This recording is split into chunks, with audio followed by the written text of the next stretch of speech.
Joyce is joining us from Lindsborg. She wanted to refer back to the question I think that I read from Merle on the college credit for the dual enrolled high school student, college student, and Joyce wanted me to read this, that as a clarification, high school transcripts never include college work.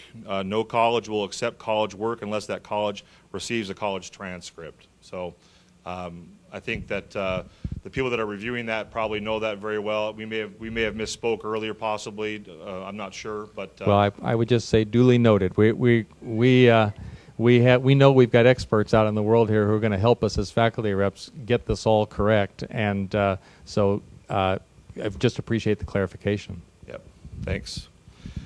Next question comes in from Dakota Wesleyan, Corey Adland. He asks, is there a recommended max number of students that each school should limit their shortlist to? If so, what would be that number? There isn't. It's going to vary depending on the school, depending on the sports that the school offers, and how that school does their recruiting. The example that we've given in some of the quick take videos is that if there's a volleyball coach that has 5 open spots on the team and is recruiting students for those open spots, they might have 15 to 20 people on their short list for those spots. But again, it's going to vary depending on the sport and depending on the school and how many sports that school offers. Okay, very good. Well, we need to transition into our fourth segment. Would like to reiterate the questions keep coming in, and we appreciate that. Stacy will continue to monitor that. I'm sure questions will come in even afterward as well.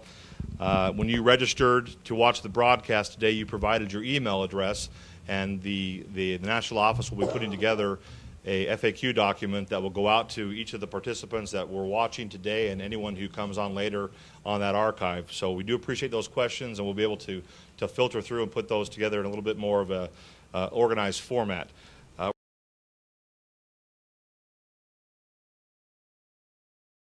know everybody wants to talk about after the determination and specifically the appellant process. So please hold your applause and all that good stuff until the end. But after the final determination has been made, essentially an institution has 3 options, right? One is to accept the decision by the Eligibility Center. 2 is to, as John discussed earlier, is the request and review that can be submitted to the Eligibility Center, and basically you can have a conversation as long as that's done within 30 calendar days.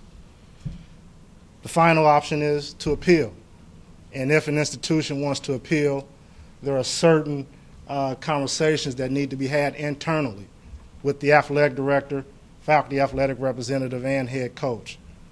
Essentially what you're asking is, under what conditions can an appeal be submitted? 1, misapplication of the NAIA rules. The institution feels that the Eligibility Center has somehow misapplied an NAIA rule in making that final determination. 2, a decision has been reached in an arbitrary or capricious manner. There's no basis or no foundation for that final determination. We've identified that, therefore we want to appeal. 3, there was bias or discrimination in a final decision-making process. We've identified that, therefore we want to make the appeal to the Eligibility Center. Finally, as the institution explores that option to appeal, there's a question of, okay, how do we submit the appeal? The appeal must be submitted electronically via email to the Eligibility Center. One key note, both the athletic director and faculty athletic representative have to sign off on the appeal. This is different than a request for review. On a request for review, it could be either or, the athletic director or faculty athletic representative. So in the appellant process, this is the same way in terms of submitting a waiver, where you have to have sign off by the athletic director and FAR. The next question, what needs to be included in the appeal?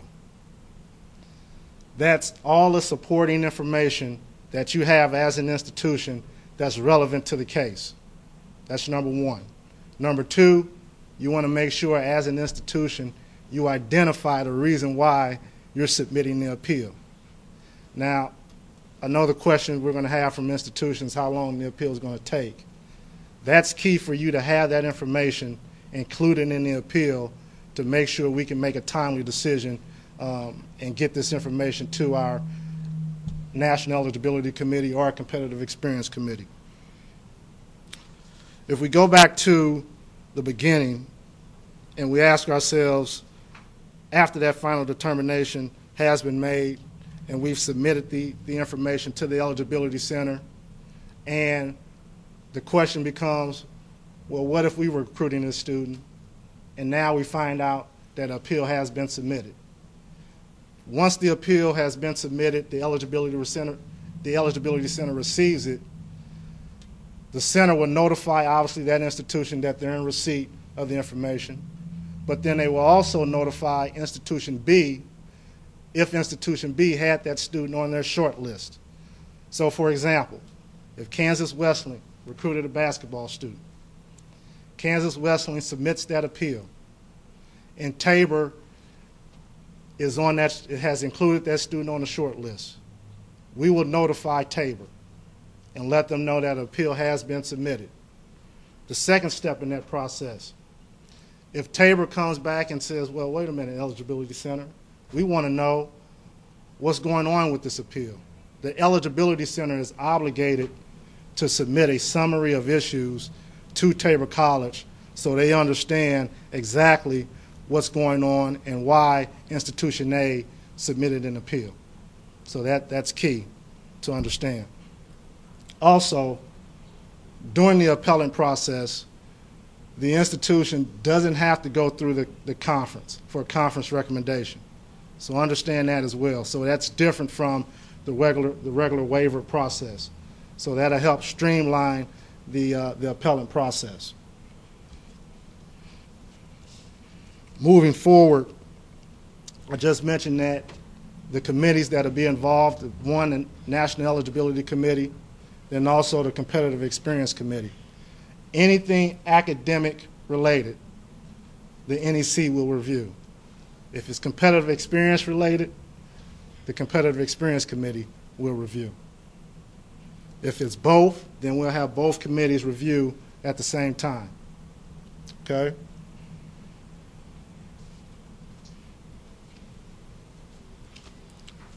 I mentioned the three sort of areas under which an appeal needs to be submitted. And you may be thinking, okay, well, what about new evidence?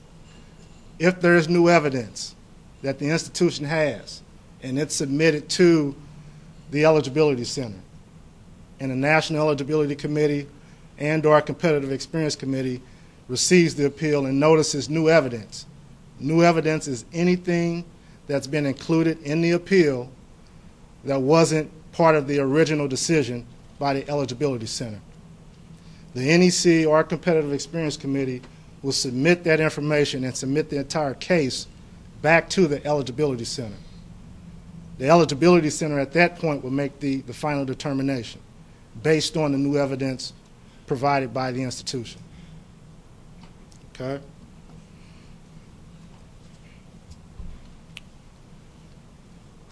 As we just talked about, if there's new evidence, the case will be returned to the Eligibility Center.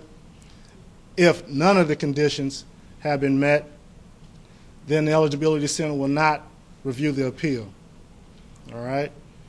Finally, if one or more of the conditions have been met, then the Eligibility Center will, the NEC or Competitive Experience Committee will review the appeal and then make a decision based on the merits of the appeal.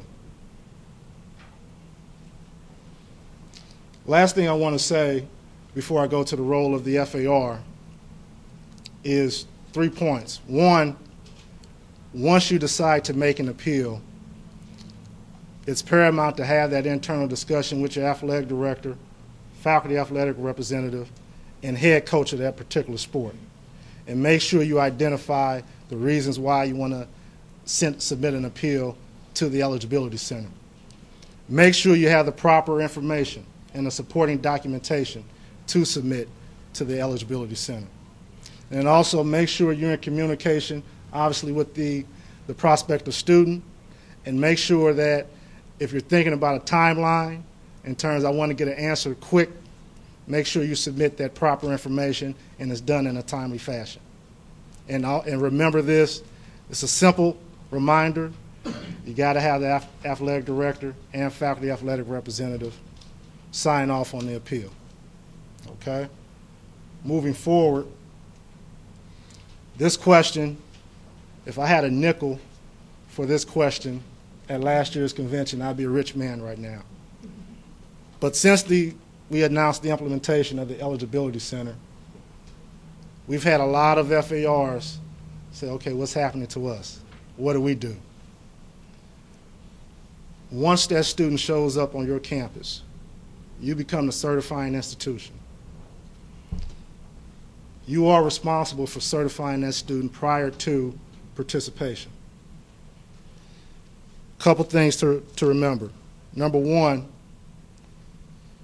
you have to make sure that that prospective student that showed up on your campus has registered with the Eligibility Center and has received a final determination. Number two, and Angela mentioned this earlier, proof of graduation.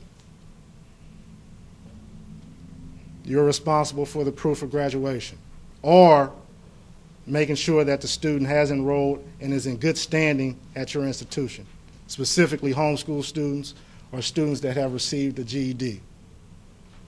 Number three, maybe the most important, make sure the student is enrolled full-time. At most institutions, that means 12 credit hours or more. That's our identification rule. Number four, not only do they have to meet NAIA rules, but they also must meet institutional rules and conference rules. And finally, number five, the paperwork. The paperwork. Make sure that you include those student athletes on the certification forms. And speaking of our paperwork, the freshman eligibility certificate is eliminated. Is eliminated. All FARs and institutions will receive a summary of information regarding freshman students. The competitive experience form will be modified. It'll be revised to match our current competitive experience rule moving forward. It will include all of the evaluative criteria. The transfer eligibility statement will be shared. What that means is the information that we receive from all transfer students will be included on the transfer eligibility statement. On the back end, the FAR is still responsible for completing the rest of the eligibility statement. All right? The official eligibility certificate and the certificate of clearance will remain unchanged. That stays intact. The one thing I wanted to mention about going back to the transfer eligibility statement is it's key to remember when you're working with transfer students, the Eligibility Center will make the determination for their eligibility.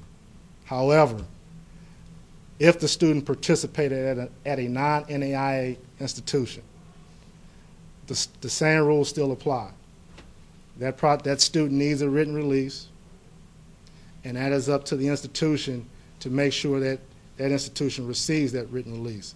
If that institution doesn't receive a written release, that student athlete is not eligible to participate, at least for the first 16 weeks. Okay? So that's important to make note.